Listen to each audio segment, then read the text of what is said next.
And there we are, we're live. Welcome back, everybody, to our Echo Means Business new Pro Networking series. Echo Means Business is launching many new features in 2021, like I talked about last week, including a Pro Rewards loyalty program that I'm very excited about, new Pro workshops, Pro resources, and what we're launching tonight. Actually, we're not launching tonight. I guess this is our second week. It's our second Pro Networking event, which is an ongoing series of sessions featuring industry pros like the guys and the gals on my left and right, connecting and sharing stories, tips, and strategies, and giving you the opportunity to talk to them live.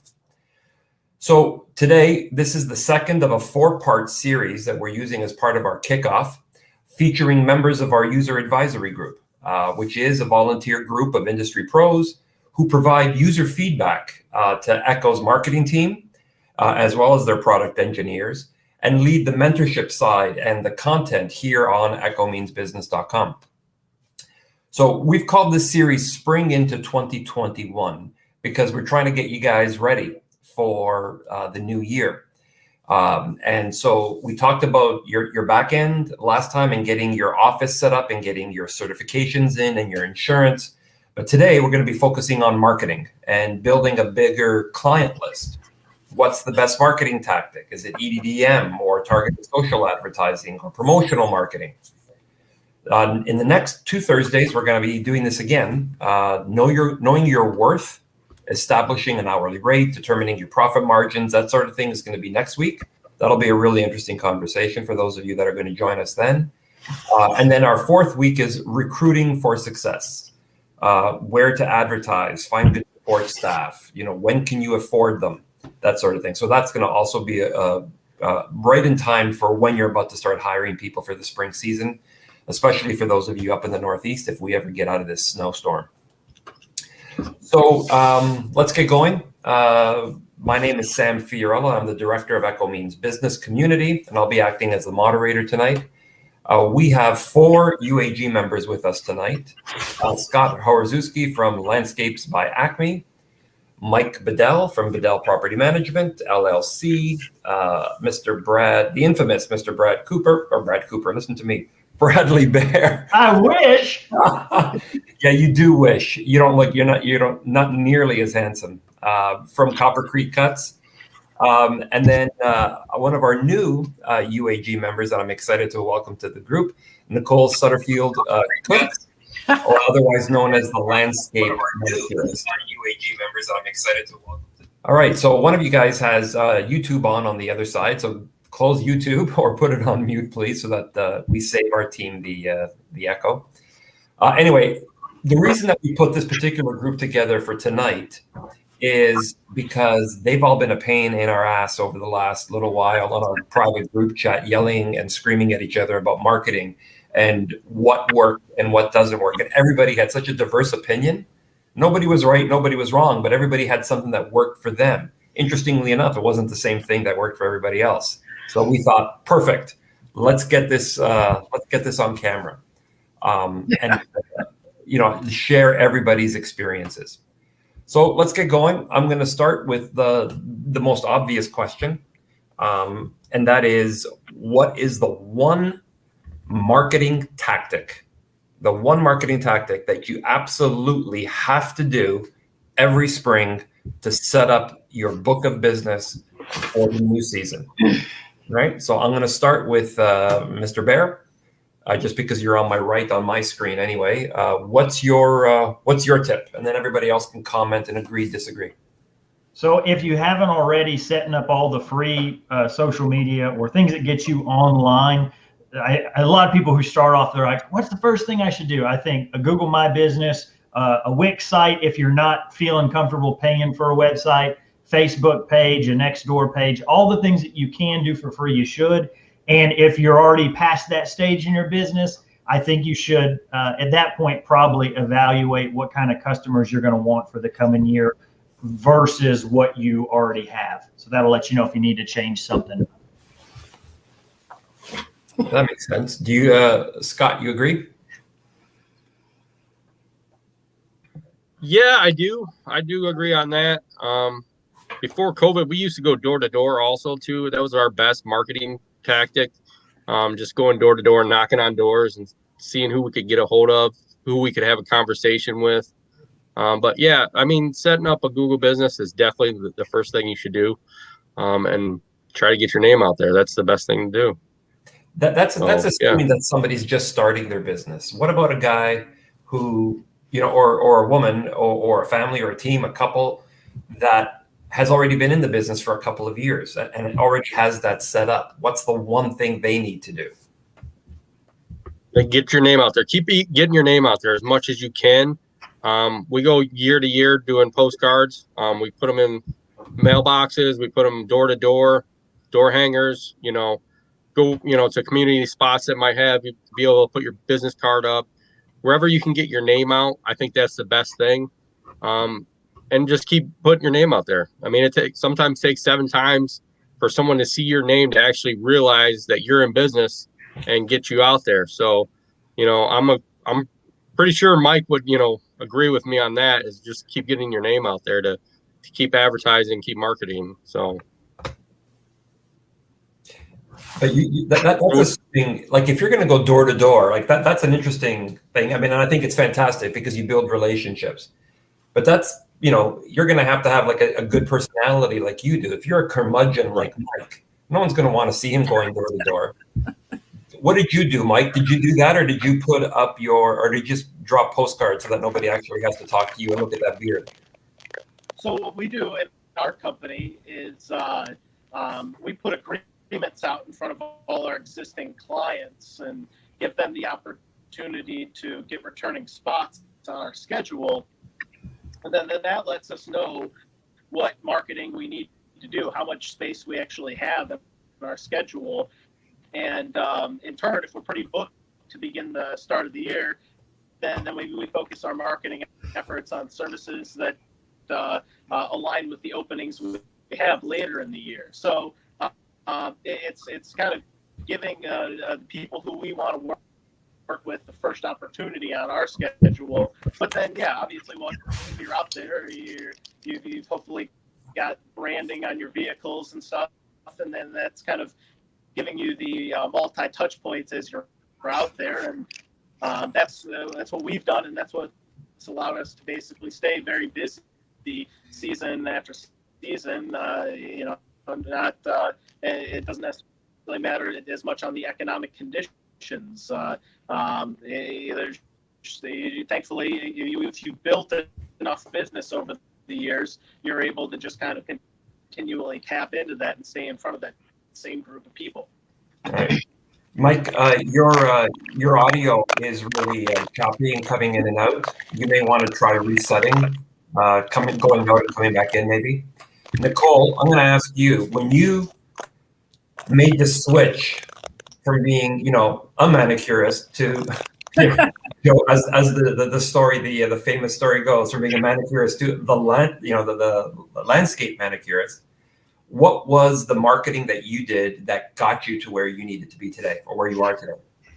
When I was 19, which was maybe 30-ish years ago, I did do the cards and I mailed them out, and I didn't get a whole lot of response off of that. So when I did nails compared to doing yards, there was kind of a marketing deal where I was like, if you'll bring 3 clients to me, I'll give you a free fill, which was $22.50. I don't know how much you guys charge for yards. I do landscaping, which is totally different.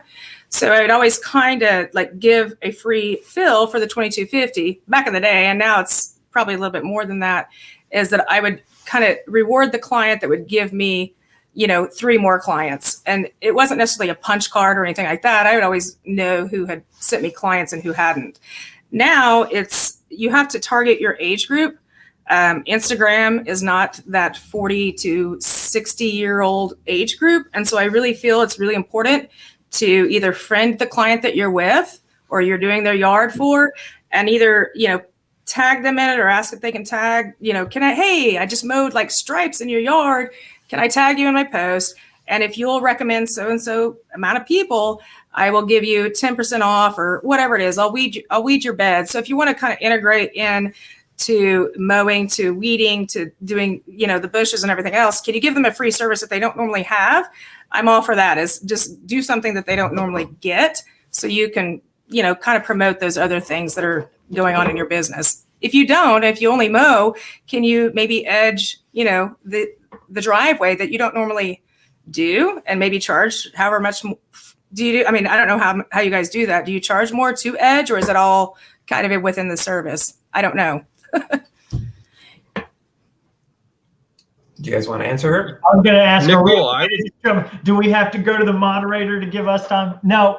So for me, since I'm down here in Florida, I don't actually do a lawn unless I also edge it. So if somebody says, "Oh, I just want you to run the mower over," unfortunately, I don't do that because it just doesn't look good, and I don't want anybody to see me and be like, "Oh man, that doesn't look good." So usually it's just included in the price. What I'll do is I'll give them a weekly or every other week price, and that's going to include mowing, string trimming, edging, and blowing off hard surfaces. And so I guess then my question would be then, do you have other guys on your crew that you would probably try to do bed work on? I mean, is that something that you try to do also, or are you just doing mowing and you're not trying to do the landscaping part at all?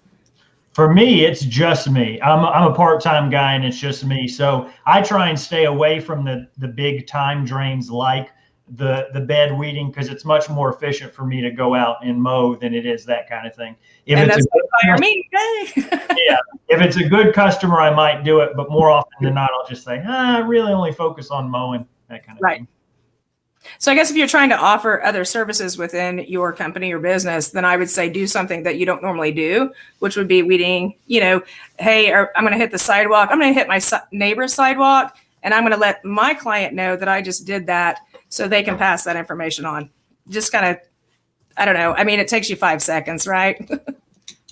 Right. I mean, it just depends on how long you want to be there at that job and how much jobs you have. Nicole, I have a couple guys that work with me on a normal basis, and we run one crew, and it just depends on the day. Sometimes we go through the beds.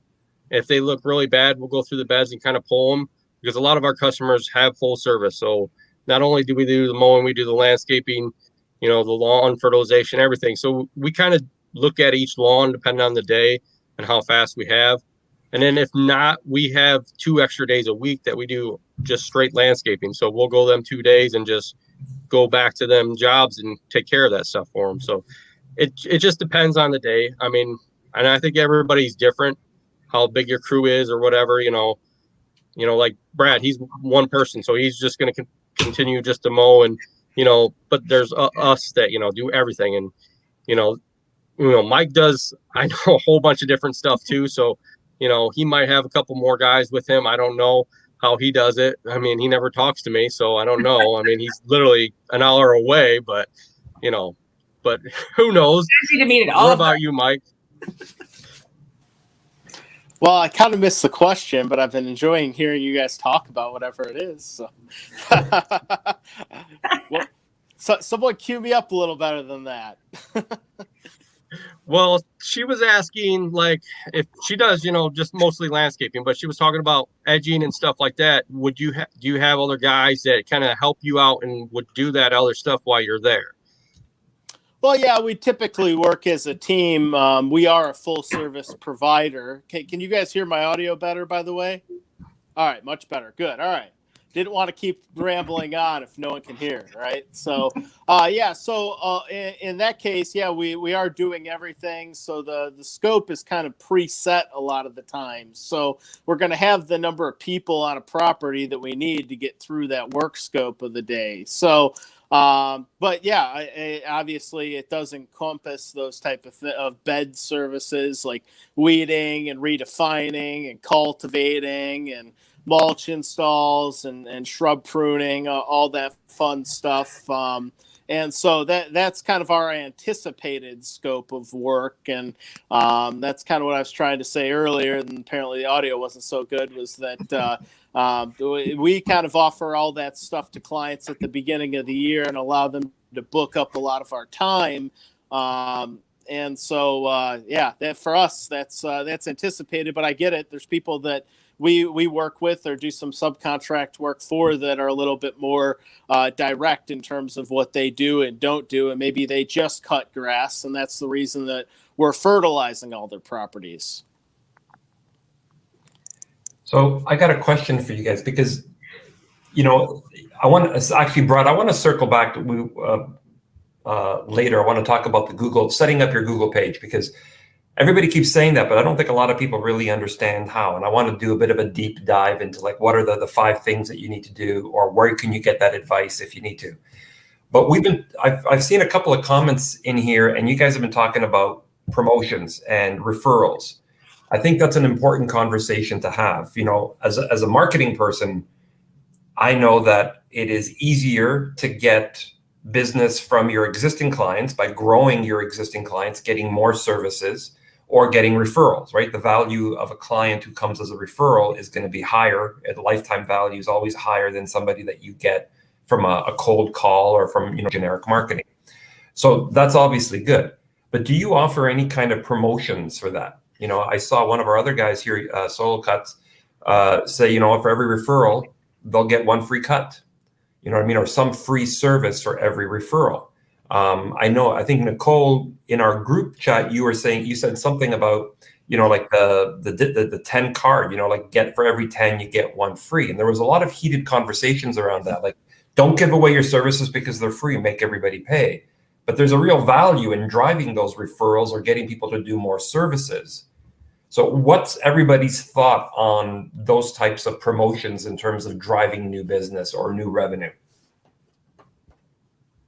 Nicole, why don't you share first, and then we'll go around. Share what? I'm sorry. My promotions that I do? Yeah. I think in general is taking your existing clientele and how can I, go out from that. Now, again, I don't mow yards and everything like that, but I do, hardscaping and landscaping, and I end up doing mulching. And do I have a lawn guy that I'm going to give out, a referral to, and how can I, kind of go off of him to refer other things back to me. So to do promotions and stuff, it would just simply be giving a discount to the people that I actually have right now. And if they're going to refer their, neighbors or what have you, I'm more than happy to go ahead and give 10, 15% discount the next time I come back around. Now I do bi-weekly, monthly, and seasonal landscaping. So I'm coming in and I'm trimming things and everything like that. But I'm also going to go kind of one step forward and go, okay, well, you know what? It's Mother's Day. Can I leave some plants on the front porch or what have you to go ahead and just promote me there? And I'm going to go ahead and do the 2 or 3 yards that are next door to them, because I've already seen my trailer. They know what I do. They know what type of work I do. So, that's just kind of where I go, is I just kind of go off my existing clientele, and I appreciate them. Why wouldn't you? Yeah. Brad, you're dying to say something, I know. No, I was engaging in the chat. So I think, at least as far as the discount thing, I don't have a problem with it. I think it has to be some function of how much free time you have to fill in your schedule, how badly you need the income. And, those 2 things are going to kind of affect how you feel about it. So for me right now, where, I've got, 3.5 days that I can fill with work, I'm kind of at the point where I don't really want to discount my work. I want to see who I can charge the most for, not in like a price gouging sense, but who is it that has the yards that I like, who's going to pay the most because they like a guy who, dresses nice, who has insurance, because I'm in a very rural area in Florida. So, throw a rock and you're going to hit 20 guys who are doing it for beer money type thing. But if you're just starting out and you're struggling to make ends meet and, you've got a lot of free time, maybe discounting your stuff to start getting business coming in isn't the worst thing. I think it's just, it just all boils down to you and your current set of values. Mike, what's your take on the whole discount thing, the whole promotional marketing? Well, it makes me think of a quote my landscape design professor used to say: "You got to know where you are, and you got to know where you're going." And so if you're in a spot where you're hungry, you're starting out, you're trying to fill a schedule, you're trying to add an additional crew, then you got to do whatever it takes to fulfill that goal. And so maybe that is things like discounts or punch cards or other forms of marketing, versus if you're maybe more like Brad's spot or like my company's been sometimes, where we're not necessarily really looking for more work. We're just trying to get top dollar for the work that we're doing today. My professor used to talk about, like, think of like Delta Airlines. Like, they're not the cheapest. They're not really giving much away. They're really trying to sell you more on the quality compared to some other brands. And there's nothing wrong with that. You just got to know where you're at and where you're going. And so my company, no, we don't offer a lot of discounts. We're not at a point where we really have to give anything away. The work sells itself. There's a level of competition to get on our schedule, but that's earned after 16 years of doing this. But if something changed, and we had to become more hungry again, there's all sorts of opportunities to get out there and fill that schedule. And you just got to find the one that's a good ROI, like Josh has mentioned for in the chat there, for what you're doing and what's the actual return on giving away that free service or discounted service, and what does that actually lead to in terms of cash flow and revenue and profit. And you got to make sure that when you're doing those things that they're effective, because while you could talk about the whole multi-touch point marketing thing, everybody really actually just wants effective marketing. So, well, you know what? Josh does make a really good point. And I think too few business owners, and this is not specific to the lawn care, or landscape industries, but very few business owners understand what the lifetime value of a client is. Right. So the lifetime value of a client is the average amount of money you make on a particular client over the course of their tenure with you. Right. If you keep a client for 2 years, 3 years, 4 years, 5 years, how much is that client worth to you and your business over that length of time, whatever that average is that you keep somebody. So if you know that your average customer stays with you for 5 years, and just for the sake of simple math, because I've had some wine tonight, is $1,000 a year, and you got them for 5 years. Well, you've made $5,000. That's your gross income. But what's your profit on that customer? What's your average profit? Right. So that's another thing. We're going to be talking about knowing your worth next Thursday. So for those of you really interested in this topic, check back with us Thursday. But once you know what that is, you know that every new customer you get will net you in your pocket over their lifetime X number of dollars. So if that number, again, just for the sake of argument, is $1,000 over that time period, what's that $1,000 worth to you? Is it worth incentivizing $100 to make $1,000? Which in that case you're only making $900. And what is their value? If your business roadmap says I want to have 3 crews on the road, and I know that I need X number of dollars, X number of volume, this is where planning your business now is important. What are you looking for in 2021, right? How many clients do you have? How many do you need? What can you afford to give? And then that'll give you the direction in terms of what, you're going to do or what you're not going to do. Randy said he was giving away rose bushes. That didn't work. So clearly that's not something, maybe you needed to be, you're in the wrong state to be giving away roses or something. But anyway, knowing your ROI, return on investment from every one of these, and knowing first, you got to know your lifetime value is very, very important.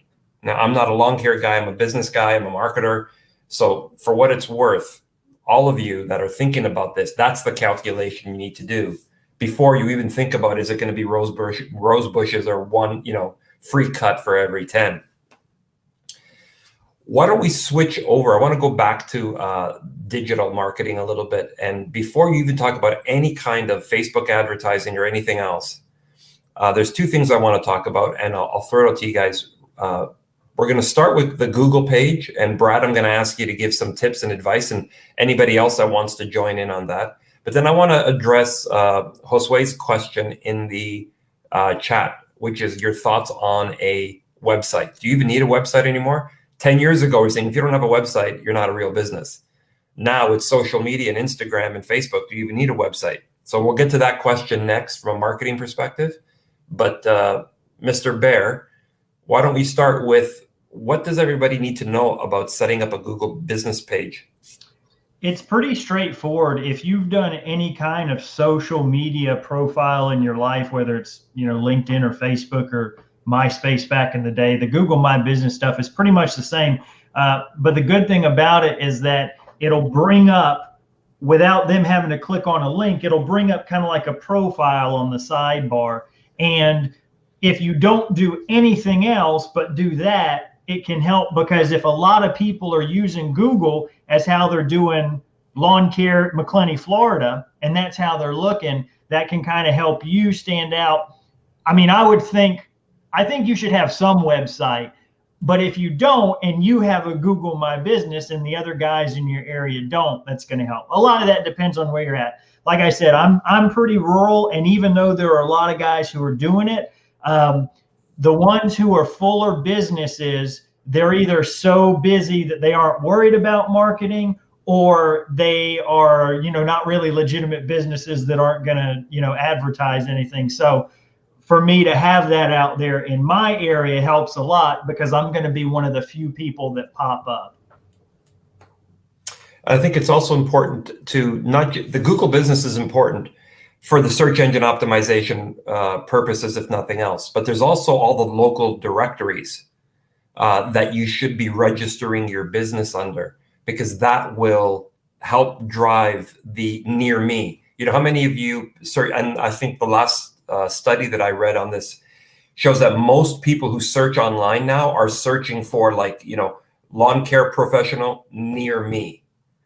So Google will do one of two things. It'll either look, because you're putting near me, so then it'll look for the local directories, and there's thousands of them out there, to see who's near you. But they're also looking at the geography, and the geography is based on having a website address or your business address registered on the Google My Business page that Brad was talking about. So if you want to get that route density that everybody keeps talking about, that's going to be really important to do.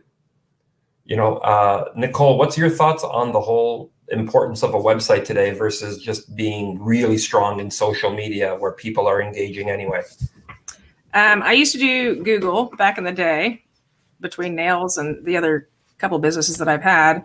And I think that it's, as far as your write-up on the Google type side, you have to have a really good write-up, because you're only seeing the first two lines as somebody comes in and wants to Google it. Me personally, I think that if you're going to go and target somebody, it would be Facebook. I think that the age group of people that are able to have their yards mowed every single day or have the landscaping done would be, I'm going to go in there and I'm going to target an age group, and okay, wait, I want to go in here with this particular neighborhood. Again, I'm trying to compare the mowing to the landscaping. I don't have to go and load 7, lawnmowers or 6 guys or whatever. It's me and maybe one helper. So as far as targeting for lawn care, you guys do not want to load your mowers up. You want to target one particular area, and you can do that within the Facebook ads. And it's not like, oh, I want everybody within, 60 miles. You want somebody within 10 miles, and you're going to target that particular area. The Google, I don't know what it is now. It used to be quite a bit to be able to put in your mega tags and all that stuff to be able to have you pop up. I don't know what it is any longer, but it used to be a lot compared to Facebook, where you can go ahead and just, target people. And it doesn't seem to be all that expensive to do that. I don't do it any longer. I used to for a couple of other businesses that I was over their Facebook pages, and it just seemed minimal compared to Google or what it used to be in the past. One of the things that is really one of the main reasons to have that, whether whether it's your Google or your website, even if you don't do a lot of interactions on your website, today everybody goes to a website for social proof. if you're about to drop something on in their mailbox or put a door hanger, if you're still doing that, or if they see your truck driving down the street, what's the first thing that 90% of people are going to do? They're going to look you up on the web. They're going to look at your website. Is it professional? How does it compare to everybody else? Are there customer testimonials? What's your average rating? And what are the photos? Am I the only person who's going to be using this guy? So if for no other reason, again, I'm stepping in as not as a lawn care pro, but as head of a marketing agency. The most important reason to have a website today is for social proof. Even if you don't spend a lot of time engaging people on that, and you will get calls from that, that's the one thing that you all have to start thinking about now. Do I have them on my website or not? And if not, I should be asking every one of my existing clients for a testimonial. Two, on Facebook, there is actually a box that you can check to where you are actually linked in. Everything that's posted with your name or your business or whatever, you want to make sure that they are linking in to be able to promote you on, outside of Facebook. So if you haven't checked the box, make sure you go and check your settings within Facebook. I think it's very important. Yeah, it certainly, if you can aggregate all of that information and have it come in, right? The other thing is look at your register, whether you're with Homestars. I know a lot of our pros have gotten together with these aggregation sites for services like a Homestars or whatever, and get as many ratings on those things as you can, because you'll get a lot of leads coming in from that, sometimes even more so than social media. But Josh is asking a really good question. Who wants to answer it? It's up on screen right now.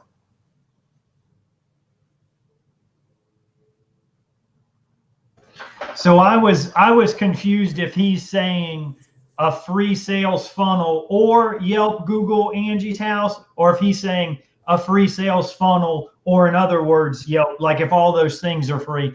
Because at least the things that I've seen, like the house, like the yellow pages, there's always some catch where at the end of the day, they're wanting some kind of payment before they do something.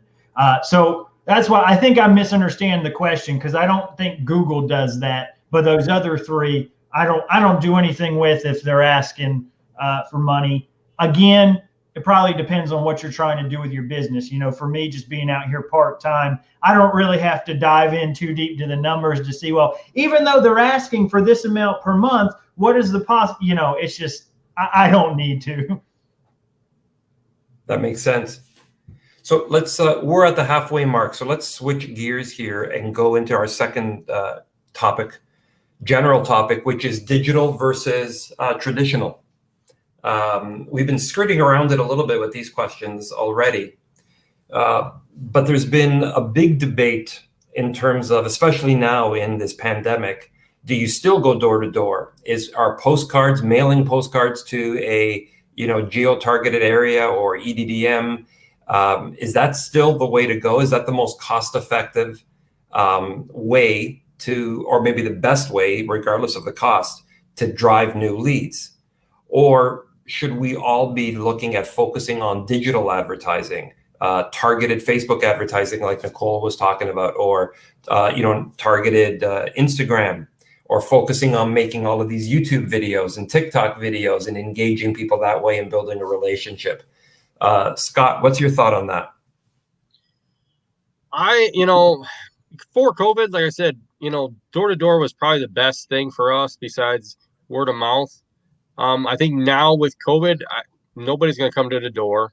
I've even heard some of the other customers in our area that, they've gotten postcards and stuff from other companies last year that they're afraid to grab that postcard out of their mailbox or off their door because they are afraid of the unknown. So I think pushing more towards, the digital side by doing the Facebook ads and all that stuff, I think is going to drum more business in for you than, going door to door anymore. And, that's just the way everything is right now. And maybe it might go back to, going back to door and being able to still get that. But I mean, going door to door, you're not going to get every customer you're talking to.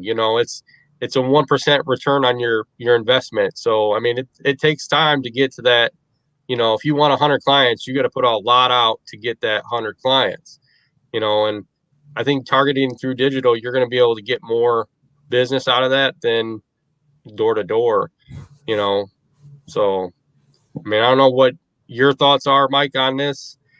Maybe you might have something better on it.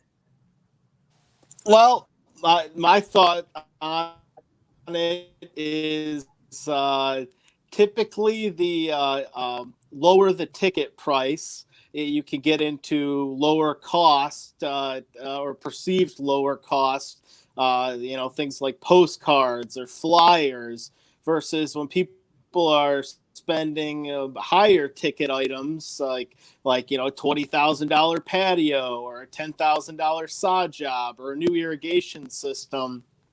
They're much more likely to look to referrals, and then maybe kind of cross-checking that with some social proof, or if they're not really getting good referrals from friends or family or neighbors, then at that point, I think in this day and age, they're probably likely to go, irrigation service near me, or I live in Milford, so Milford irrigation or something like that. So I think over the years of my company, I've seen print used to be much more effective, but the handful of kind of random non-referred calls we get throughout different seasons tend to all be driven just from the fact that we show up on the internet, and they know that we're a snowplow contractor in their city, or that we do pruning, and those are always unqualified leads, so you kind of got to take them for what they're worth.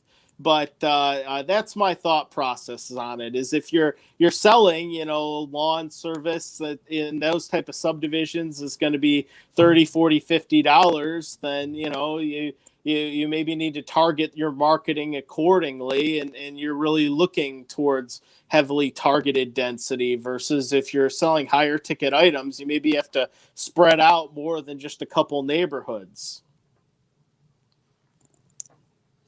Brad, what are your thoughts on that? A little bit of an offshoot of Mike's, but just applied strictly to mowing. One of the reasons I don't use EDDM, but it's only because it doesn't work for me. I'm not saying it doesn't work, but one thing to consider if you're wanting to do it is think about, you have to look at each route, right? So even though I'm pretty rural, that does not mean that the yards, even in a 5-mile area, are homogenized. I can have 2-acre parcels butted up next to a subdivision that's got, smaller than 1/4 acre lots. And at least for me, what I really like are those really small yards where, the minimums that I'm charging are going to be the same as the big guys. If you've got a crew of 5 guys on 3 acres, and they're getting paid $10, $15, $17, $20 an hour, and I come along, I can't quote that. It's not even in the realm of, I'm not even going to tell the person what I'm going to make. So the issue with that is the EDDM routes that I have, here is the neighborhood that I want to target. It's 100 of those really small houses, but there's another 500 houses that are city lots that are bigger, and they flood because there's poor drainage and there's mature trees. So there's really big roots and there's tons of leaves. And so for me, even though EDDM, I think, is like 19 cents a mailer, that's cheaper than the 36 for each postcard I send out. But I've got to send 500 letters to people I'm never going to want as customers. So it's wasteful there.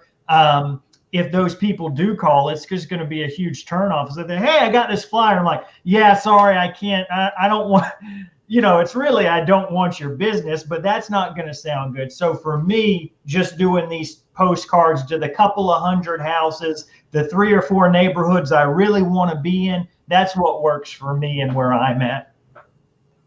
We're getting some interesting conversations happening in the chat that I think I'd like to talk about. And I don't know that I agree with this one, but I'd like to get everybody else's thought. So less money, knocking on doors and posting business flyers will get you to the homes. Digital, it's a question of, will they look for 3 seconds and then skip the ad? Wasted money. This is where I think we're going to have a serious conversation next week about knowing your worth. Yeah, knocking on doors is not going to cost you anything, or does it? How much is your time worth?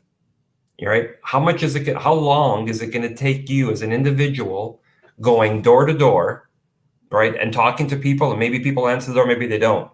Now, it's a fantastic way to get to know people in your community, and build relationships. And building relationships is fantastic, but that's valuable. When you take a look, and I think, Nicole, you can probably talk to this, how effective targeted Facebook advertising can be, literally for cents. And you're only typically paying, or especially if you're doing Google ads, you're only paying for a lead or for when somebody clicks and comes to your site. Right. So that's the one thing that I would challenge. I'd like to get everybody's thought here. I'll start with you, Nicole.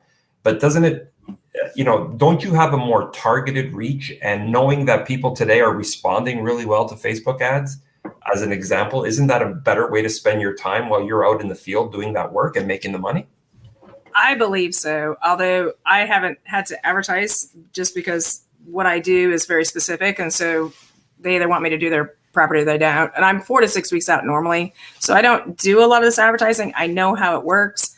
You know what I'm saying? So I've done it in the past. I've owned businesses, other businesses.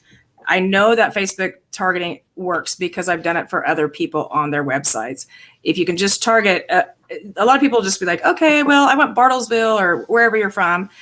What happens if you don't go into all the advanced options of that? You're paying for the 16-year-olds and the 12-year-olds to see your ad come up. You need to go in there and toggle in, and you want to get, within 30 miles. How far are you willing to drive to get, that business? I just find that Facebook, that age group, the 40 to 60, 70, 80-year-old, they're on there because they want to see their grandkids and whatever. They're not going to be on Instagram. They're not going to see your stuff on YouTube. It's simply that, or it's Google, where they're going to go, oh, what lawn care group or guy do I want to come?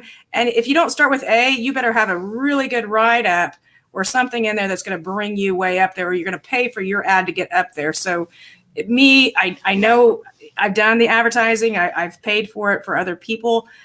Personally, I don't have to do that, but I know how it works. I've been there and I've done it for years. So I think Facebook is the way to go. You just have to get into the advanced settings to make sure you're targeting the group that you want to. Again, too, we talked about other things. I mean, are you going and you're getting a discount to the nurses and the doctors? And I know we all, kind of bantered about this, in our little chat or whatever. I think that those people that are really putting themselves out there, why not go there? Are you targeting the hairdressers that are out there and they're seeing 30 and 40 people a day? Can you go ahead and mow her yard every day, or every other week for free? She's talking to how many people a week? She's 120 people every hour or every week. So, you know what I'm saying? One person every week. I just don't think that people are grasping what you already have right here. Some people don't get their hair done, I see, but your wife does, right? So why isn't she promoting your business? Why aren't you going and offering that for her? She's working her tail off. I can guarantee it. And the last thing she wants to do is mow her yard, but she's going to tell every one of her clients that you're doing it for free, or you're a great person, or however you want to, word that for her. That's great. I mean, you know what I'm saying? Get your wife involved. Have her promote your business, as far as I'm concerned. I'm a little upset that you called out my haircut. I had to do it myself in COVID because everybody shut down over here. I was talking about Mr. Baldy over here, but yeah. I was trying to deflect away from Brad so that we wouldn't all be like. I saw that. I resent that. I'm actually Mr. 2-day stubble. I'm not completely bald yet. I have to shave it later, but I think that it's important to involve the people that you interact with every single day. Is it the gas guy? Is it the person at the coffee shop? Get them involved. If you feel that they're interacting with enough people, you can get 20, 30 yards. It may be a flooded yard, but there may be the guy that's not flooded and you're doing a huge landscaping job or, whatever, hardscaping on the job later on. So I just think even though it's a small job, it could amount to something a lot larger than what you really think. Sorry. No, but I don't listen. We said there's no right answer, there's no wrong answer. Everybody has a different experience, so that's the reason why we have not just one of you on this call. We've got like 4 of you, because there's somebody out there that's going to line up to your type of business or your experience or your type of community. I know one of the best pieces of advice that I like to give, in my humble opinion, best piece of advice is, if you're going to spend the time getting out there and meeting people because you believe that those face-to-face relationships are important, door-to-door is not necessarily the best use of your time. I would invest in a community event. Like when Halloween time comes around, you've got the equipment and the expertise. Put up a haunted house, or put up like a maze in a parking lot of a church or something like that for kids to sort of walk through at Halloween or at Christmas time. Get involved in the community, give back, do the local church, do it for free. You know what I mean? Cutting their grass once a week for free is going to generate a lot more goodwill and new business. I personally think, from my experience in the last 6 years, helping you guys build your businesses, than going door to door and knocking on people's doors, where you could be seeing a lot of the conversations, especially in the higher income areas, or, where you've got a homeowners association or a gated community. You can't even get in there, in order to be able to go to door to door without having a dog or a police officer chase you down the street, for whatever that's worth from a marketing perspective. I want to answer Josue's question in the chat. Let's give him some advice. He asked, what's the best CTA, the best call to action to have it in a postcard if you are going to be mailing postcards? Your phone number, your website. What do you guys think? Or other? I don't know what the best one is, but what I try and do is that social proof. So again, because there's not a whole lot of guys who have online presence, I want them to go online and search and see that I'm the only one who's got whatever 20 or 35-star reviews, and that's going to try and build that trust. I don't know if that's the right call to action, but that's what I do. Yeah, Mike, what do you think?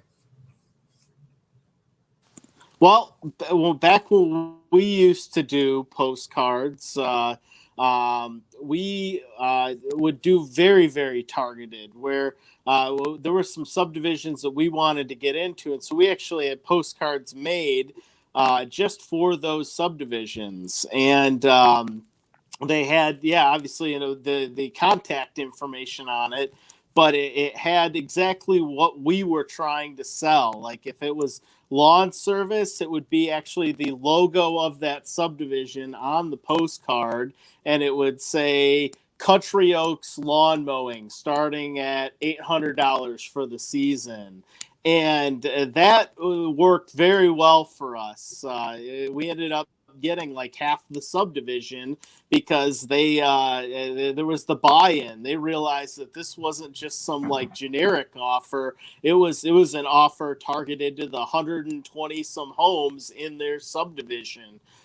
So I think that it's a combination. Obviously, you want to make it easy to contact you, but you kind of got to be specific about what you want them to do. Do you want them to sign up for your lawn service? Is it snow plowing? Is it pruning? Is it detailed bed maintenance work? And that's what we've done is worked best for us is when we've done more generic stuff, we've gotten generic results versus when we've been extremely targeted about it, we've gotten very, very good results. Yeah, I think, you know what, there's nothing wrong with having a telephone number. You want to give people the opportunity to connect with you in the I guess the most options, like what's going to work for them. Don't limit them by doing one or the other. The reality though, is if you're going to be putting a phone number there, you better be ready to pick up that telephone call when they call. Avoid letting them go to voicemail. And if they do have to go to voicemail, make it a plan that you're checking every 30 minutes. Especially in the springtime when you're looking, there's competition and they're calling out, to 5, 6, 7 different people all getting quotes, right? If you don't answer, by the time you call back, that's a story that I have heard for the last 6 years since we started Echo Means Business. People saying by the time I called back, they'd already gone with someone else because that person picked up the phone. So if you're going to put yourself out there with a phone number, make sure you're picking it up. Same thing if you've got a phone, if you got a form online, someone fills in that form, make sure somebody's calling them back within X number of hours. I think that's really important. Otherwise, you're wasting your time putting any money into that. I agree, Sam. If we were to do it over again, especially because the wave has really changed over the past 10 years since we went through that marketing effort. If I were to do it again this year and was looking for that influx of clientele, I probably would invest in one of these virtual call centers. That way, if I'm not available, they do connect with someone and they at least feel like there's that touch point. And even if it takes an hour or two for me to get back to them and get a price to them, or like was touched on in the chat here, I had the ability to maybe get them on the phone and do a little bit of qualifying, which is great to do too. That's fine. But if I were to do it again, that's something that's definitely more available than it was back when we were making that effort. And I think there's a lot of value in that, especially if you're looking at that size of a company, or if you're just that tied up and that you may not be able to get back to them in a perceived timely manner. You got to take advantage of the other options that are out there. Yeah, I think Jacqueline makes a really good point in the chat, or it might be your sister. I don't know which one of you typed that. Why not encourage texting? Message us or text us. So many people prefer to do that today. I think those of us of a certain age keep forgetting that is the way people communicate today more than ever, because they don't necessarily want to have that sales pitch. They don't want, they know if I call him, he's going to really, and I'm always a sucker for salespeople. I'll always, buy more than I need to buy. But if I can just text, I want something quick and fast. And that's a little bit easier to respond to than having to pick up those phone calls, because even if you're on something like this, you can be always text messaging somebody. It's a good idea as well. All right, Paul has asked a question. You might as well answer that one. How important is networking to you guys? Landscape architects, designers, high-end nurseries, and other contractors that you work with on properties you want to work on. It's been successful for me. Guys, thoughts? I could say, yeah. I mean, we network with a lot of companies, insurance companies.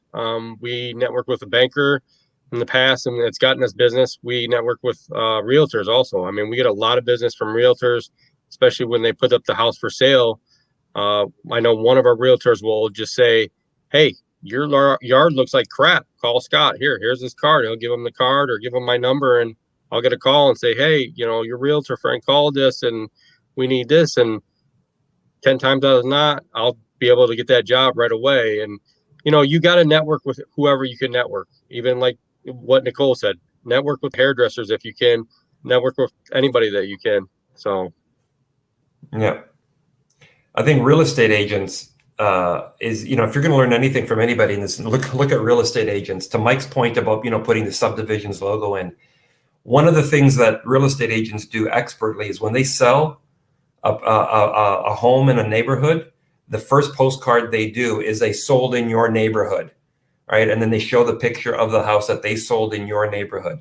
And then they go and drop that around to a 4 or 5 block radius of that house, because it shows you've got some relationship with the neighbors. You've got some expertise in the local area. You're already there. You already potentially have buyers that are looking in that area. Same thing applies to any business like that works in local areas. When you got one client, besides asking for the referrals, let everybody else in the community know you're already working in there. And here's a picture of what I'm doing. Go take a look. Have you guys ever tried any kind of leave behinds? I know that one of the greatest things that we have a lawn care company that used to do I'm in a condo right now, but when I had the home, one of the things that got me is I had this yellow spot that I could not get rid of. I think it might have been grubs or the neighbor's dog. I was never able to figure out which was leaving me this yellow spot. So what a lawn care company did is they dropped off a little bag of grass seed. Now, obviously they bought a big bag and they just made up their own little bags with a little note of how to fix that. And they left me, they just do it myself. They didn't sell me. They didn't try and sell me on it to say, pay us and we'll fix this for you. They just left me a little bag of grass seed with a little note and some instructions on how to do it. I thought it was brilliant. I ended up hiring that company because I love the whole concept behind it. Have you guys ever tried any kind of like leave behinds? Does that work? Was I just a sucker? There's a guy I follow on YouTube, Florida Turf Pros. He's got a lot of good business advice, and he swears by, I think he calls them 7 arounds. When you're done with your house, you go to the 7 that are all around it and leave your card or whatever it is. And that's something that I think it works, but I've never been able to get myself to do it because I'm kind of short-sighted, and I'm like, no, I got to get to the next yard. I don't want to spend 5 minutes doing that. But if it gets you a house where you don't even have to move your equipment, that kind of time savings is probably worth it. But that's one that I've heard of that I think works, but I'm just too lazy to do it. All right, guys, we're coming up on our time. Thanks, everybody. I'm sure there's probably 100 more things that we can talk about in terms of getting your business ready. I want to have one more question in the 5 minutes that we have, and then we'll wrap it up. How important is it for somebody that doesn't need new business? So Mike, and Nicole, actually, both of you, you said that, you guys you're very well established in your landscaping business, Nicole, in your lawn care, and clearly how busy you are, Mike, with your snowblowing right now, or snow plowing. Should you even bother doing any kind of advertising in the spring? Like, is that outreach? Is it worth spending some money to outreach to clients, existing or past clients, even though you don't really necessarily need new clients? Yeah, I mean, it's that's what I was trying to say earlier about, like, just because we'll book out right at the beginning of the year, and that may flow, into the midsummer months. We know that, okay, well, we've got fall openings, and so maybe need to target things in that manner, and there's no time like the present to fill that up. I mean, I referenced the airlines earlier. They'd love to sell you tickets to a flight tomorrow, but they're not going to discriminate against selling you tickets to a flight in September or October either. And so you kind of always got to be selling. It's just, smart to kind of be selling, in a calculated manner. So just because we're busy, all of April, May, June into July, I'm at that point. Well, let's sell some landscape jobs in August, or maybe make some networking relationships. So when people are really looking for an irrigation contractor when it's hot in August, we can have that work flow into us if we have some openings. So just because you appear full, or you're blessed to have clients that keep you busy, it never hurts to just keep selling. And the only other side to that is you have to know your limits, and there comes a time where it's okay to say no too, and that's honestly been kind of my biggest learning curve over the past couple of years, is learning what's enough, and is it really worth doing that extra job, or am I just burning myself out and my staff out for an extra couple grand in revenue this year? And so it's a fine line, but at the end of the day, there's always work out there, and if you're willing to do it, go make it happen. So. Nicole, what are your thoughts on that? You don't do any advertising now that you're always booked? I really don't. I do.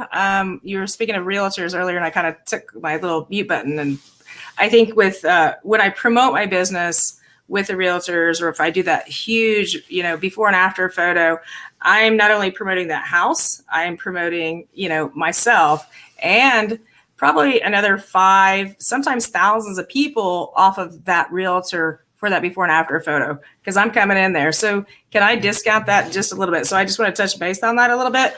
I don't do any advertising other than my before and after photos. And I think that just speaks volumes as to what I do. I think with lawn mowing, I believe that you just have to, what is it that sets yourself apart from the other companies? I mean, what is it, $35 a yard? Can you discount at $2? everybody thinks that $2 really isn't a big deal, but for somebody that's my age, I'm like, hey, he's going to give me $2 discount, but I'm also going to go look on your social media site and see, oh, how many yards is he posting and who's he doing and how many friends am I friends with that person? And I'm going to go and, hey, does he do a really good job? I don't have to promote. I do my before and after photos because I think it's such a huge impact on Facebook to realtors, to, all of my people. I mean, I have 2,000 people that I'm friends with on Facebook.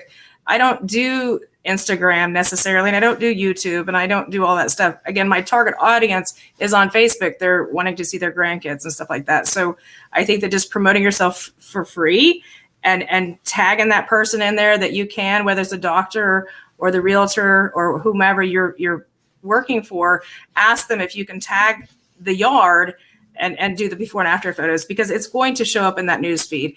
Every time that I do a comment on my Facebook pictures, it's going to be at 6 a.m, because that way it's going to bring it back up in that news feed first thing in the morning. So they're going to see you, hey, da-da-da. And it might be at 6 o'clock at night. Well, at 7, 8 o'clock, everybody's getting on Facebook. Well, that just came back right up in the news feed. You didn't have to pay anything for that.